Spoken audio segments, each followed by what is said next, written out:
Bonsoir à tous, bienvenue. C'est une bouffée d'oxygène pour les patrons des bars et boîtes de nuit durement impactés pendant le pic de la crise sanitaire. Ils ont bénéficié ce jour de 150 millions de francs CFA du fonds de riposte à la Covid-19.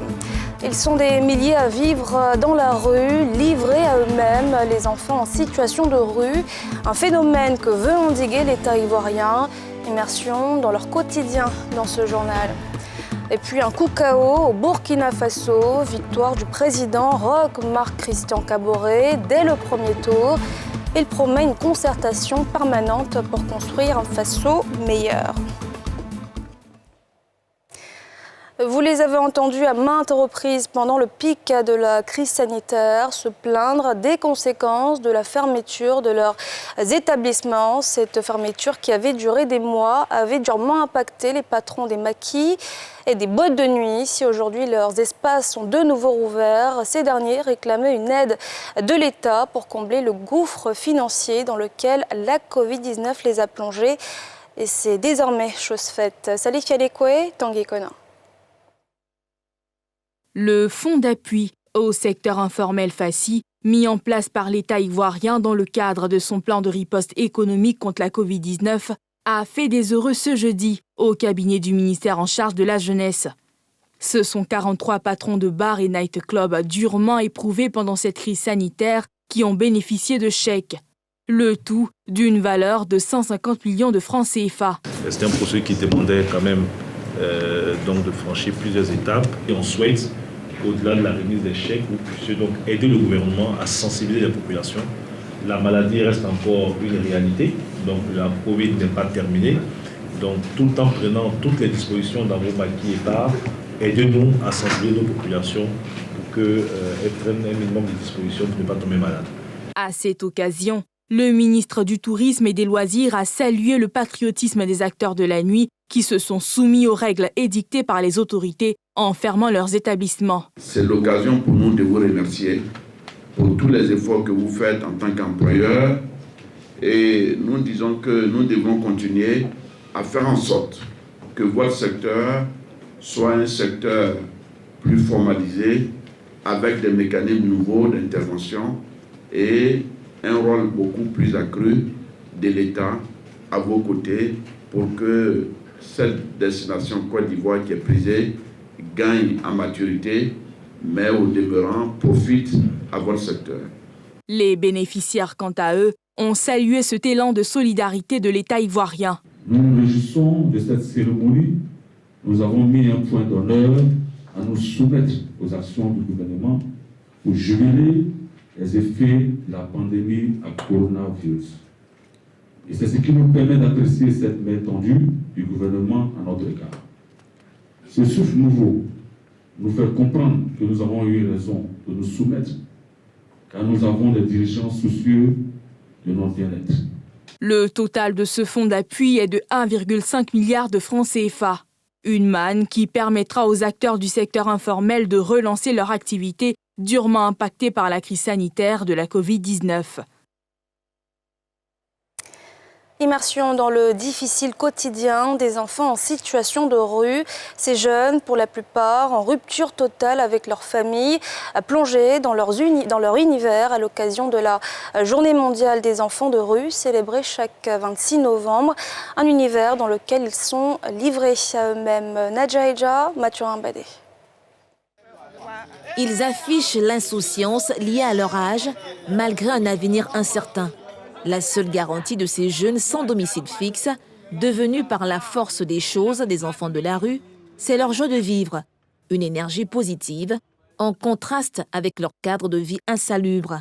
Ici, ces jeunes ont pour seul équipement quelques matelas défraîchis posés à même le sol. Dans cette précarité, la solidarité est le maître mot. Une fratrie dans laquelle a atterri Williams, après avoir perdu son commerce en 2011. C'est très difficile, parce que je suis dans la difficulté. C'est pas tous les jours qu'ils gagnent à manger. Ça fait aussi souvent de rentrer dans les choses qui ne sont pas bonnes. Si Williams déclare avoir les idées les plus éclairées du groupe, ici le chef c'est lui, Moto Moto. un nom emprunté de l'un des titres de son idole, Arafat DJ. Il a pour ça, oui. Voilà, c'est la Chine. Très nerveux dans la Chine, oui. Après, souvent, il prépare. Nous tous, on mange. Et même, ils sont au courant. Ils préparent gros, on mange bien, on est rassaillés. Si ils ne préparent pas, c'est eux et même mamie te fait un petit mamie. Mais il n'y a pas viande, mais c'est moi, quand ils font, tout le monde est content. Leur source de revenus, des petits boulots, tels que le tri d'ordures. C'est grâce à ce dépotoir, de l'autre côté de la clôture, que Moto Moto subvient à ses besoins. Comme lui, la plupart de ces jeunes espèrent un lendemain meilleur et croient en leurs bonnes étoiles. J'ai dit merci à mon Dieu qui me donne le jour. Parce que moi, je dors, je me réveille matin, il y a d'autres qui dorment, ils ne se réveillent pas matin. Les derniers moyens, mais on est derniers moyens, on prie Dieu. Un jour, nous devons tomber. En attendant, ils vivent chaque jour comme si c'était le dernier. Pourtant, la violence qui règne dans les rues les ramène bien tristement à la réalité. Youssouf, la douzaine, en a fait les frais, lui, qui a été tailladé à la cuisse pour avoir refusé de prêter son appareil. À cause de moi, ma chose, il y a un grand qui s'appelait Chapeau Rouge. Il m'a demandé pour ça, maintenant il dit ne le donne pas. Il m'a insulté, ça moi aussi l'insulté, c'est pour la lancer pour toi. Pour te que pour me couper poisson, c'est ça la lancer. Dans la rue, il règne la violence. Les plus jeunes sont victimes d'enlèvements de plus en plus fréquents. Matin à 6 h, on se réveille, le corps d'un enfant sort là. Sa langue était enlevée et ses testicules, ils ont enlevé son poumon. Un mois plus tard, ils sont revenus encore, dans le même coin où les petits là dormaient. Pour ces enfants, la seule voie, c'est de trouver des emplois décents qui leur permettraient de sortir de cet univers presque infernal. J'aimerais qu'on puisse me tenir un coup de main aussi, me trouver quelque chose à faire. Je retourne à la maison pour devenir un grand golfeur demain. Répondre à leurs attentes en les insérant dans la vie active, c'est la mission que s'est donnée le programme de protection des enfants et adolescents vulnérables, structure sous tutelle du ministère de la Femme, de la Famille et de l'Enfant. Une volonté matérialisée en cette journée internationale des enfants de la rue par une visite terrain auprès de ces jeunes vulnérables. La journée du 26 novembre est consacrée depuis 2009 à la célébration des enfants des rues. C'est l'occasion chaque année de sensibiliser les populations, l'ensemble des acteurs, les mobiliser, les renouveler leur énergie, leur engagement, leur implication. Selon ce programme, le problème des enfants de rue ne peut être réglé qu'avec une réelle communication au sein des familles. Souvent, la raison de leur départ de la maison, ce sont les conflits familiaux. Il faut mettre l'accent sur le règlement de ces problèmes-là. Et le ministère possède des outils, notamment un outil qu'on appelle la compétence parentale. La compétence parentale, c'est un mécanisme qui consiste à éduquer les parents. Grâce au plan de riposte contre la Covid-19, le ministère de tutelle a pu mettre à l'abri dans des centres d'accueil 363 enfants. 37 ont pu intégrer les centres de formation au métier. En 2014, le Bureau international catholique de l'enfance recensait en Côte d'Ivoire 14 000 enfants dans la rue. La Côte d'Ivoire, à l'instar du monde entier, célèbre la Journée internationale des toilettes. Ah oui, vous l'avez bien entendu, chaque 19 novembre, cette journée est célébrée pour attirer l'attention sur la crise mondiale de l'assainissement.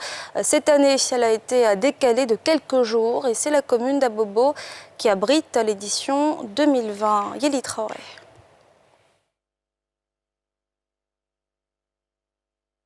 C'est la commune d'Abobo qui abrite l'édition de la Journée internationale des toilettes cette année. Exécution de l'hymne national, bénédiction par les dignitaires religieux et sketchs de sensibilisation ont agrémenté la cérémonie, suivie par des discours officiels. Les populations de la commune d'Abobo se réjouissent du choix porté sur elles. Ce dignitaire traditionnel témoigne de l'importance de cette journée. Quand l'environnement est sain, c'est une barricade des individus que nous sommes. Parce que là, alors, ça va empêcher les moustiques, les ordures, les microbes d'entrer dans la famille pour donner de la maladie à nos enfants. À la suite du représentant de l'UNICEF, partenaire de la cérémonie, la ministre de la Salubrité et de l'Assainissement évoque les efforts consentis par le gouvernement pour doter les populations en termes de toilettes ces dernières années. À Abidjan et partout en Côte d'Ivoire, au-delà de la sensibilisation et de l'éducation au changement de comportement, nous avons également entrepris des initiatives à l'effet donc de construire des latrines pour nos populations à l'intérieur du pays dans le cadre du programme social du gouvernement. Nous avons plus de 1500 latrines qui ont été construites dans les établissements scolaires primaires et ce programme continuera jusqu'à 2023. La ministre de l'Assainissement a aussi fait don de dispositifs de lavage des mains et de produits d'hygiène d'une valeur de 3 500 000 aux populations d'Abobo. En Côte d'Ivoire, selon une enquête du programme de suivi conjoint UNICEF-OMS datant de 2018, seulement 32% de personnes ont accès à un service d'assainissement amélioré au niveau national, soit 7,8 millions de personnes sur les 26 millions d'habitants. Grande émotion ce jeudi à la Fédération ivoirienne de football après la disparition samedi d'Augustin Sidi Diallo, le président de la FIF. Plusieurs personnalités ivoiriennes et des délégations étrangères étaient présentes afin de témoigner toute leur admiration à l'illustre disparu. Salif Yadekwe, Tanguy Kona.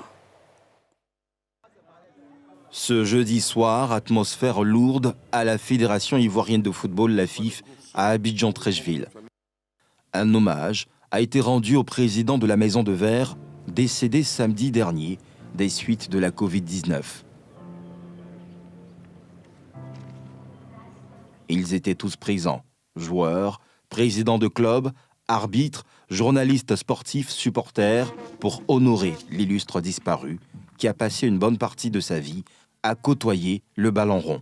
Exercice difficile surtout quand on a côtoyé l'homme à l'image du premier vice-président de la fédération, Sori Diabaté. Président, le comité exécutif de la FIF te dit merci. Merci pour ce travail colossal à la tête de la FIF. Travailleur acharné, rigoureux tu étais, conciliateur tu as été, tu recherchais toujours le consensus lors de nos échanges au comité exécutif.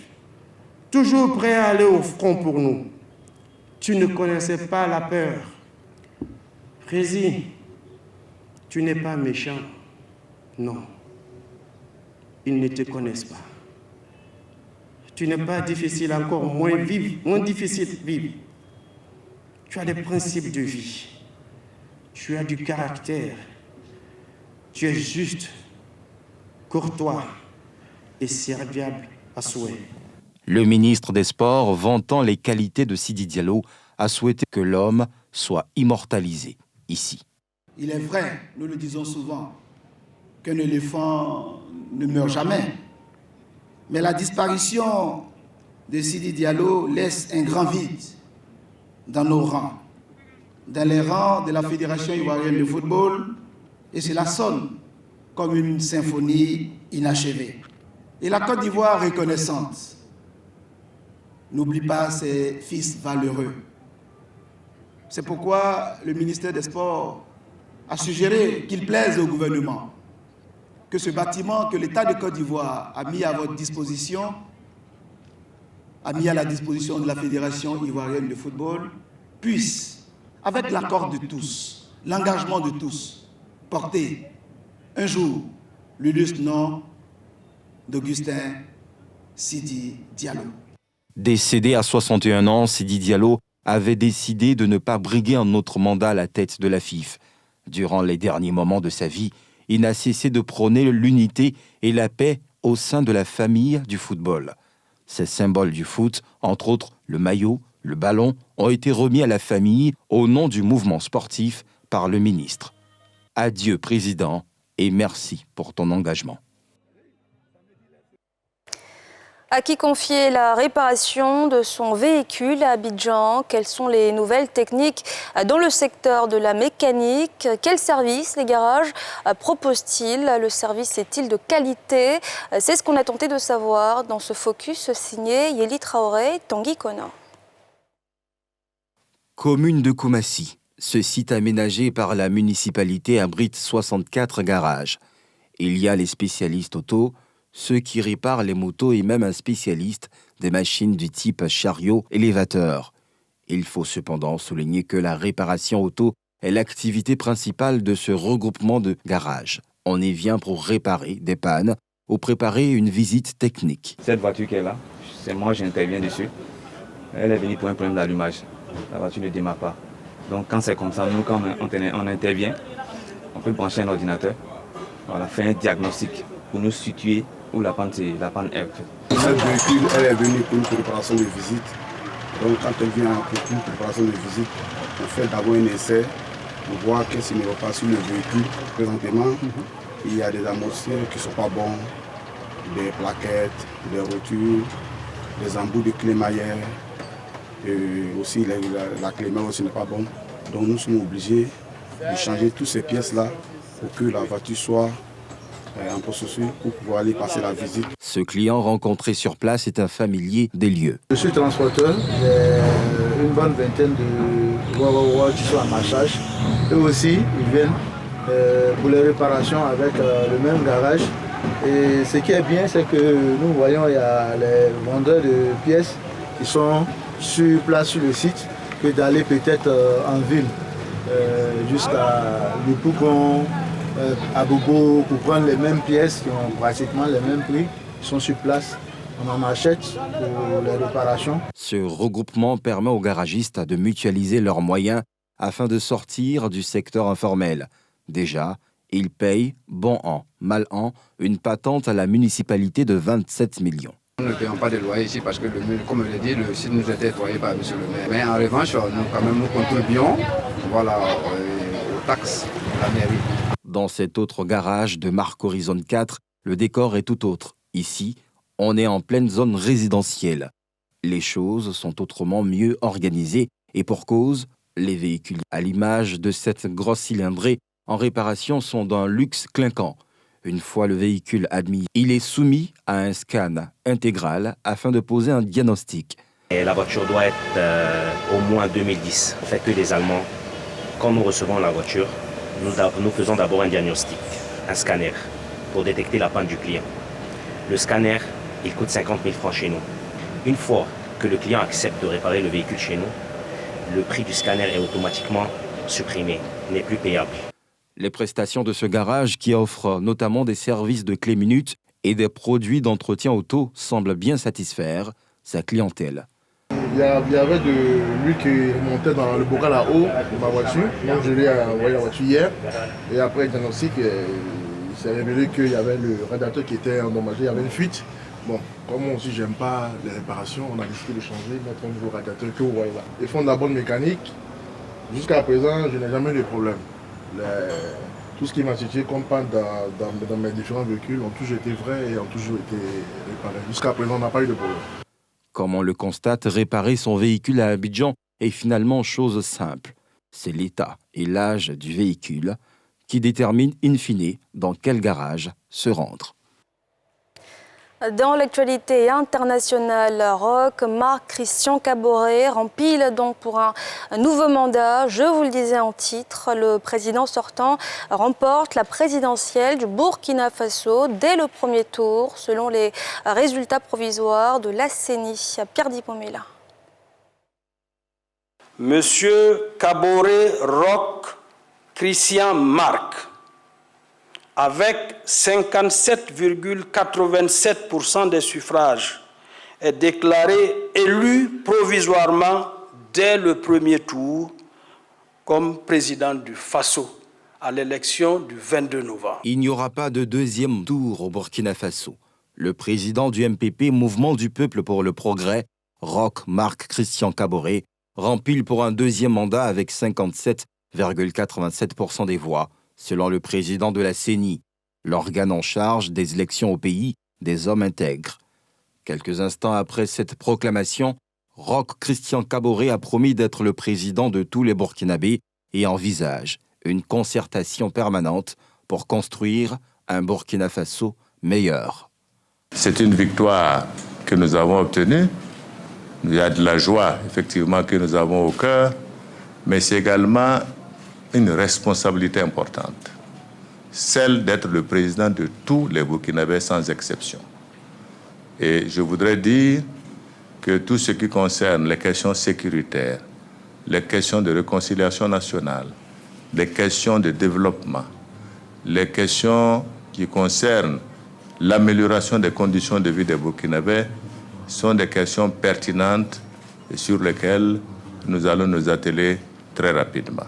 À Ouagadougou, des membres de l'opposition annoncent qu'ils vont utiliser les voies légales des recours pour donner suite à leurs réclamations. L'opposition politique, à travers l'accord politique de Ouagadougou, prend acte des résultats provisoires proclamés par la CENI.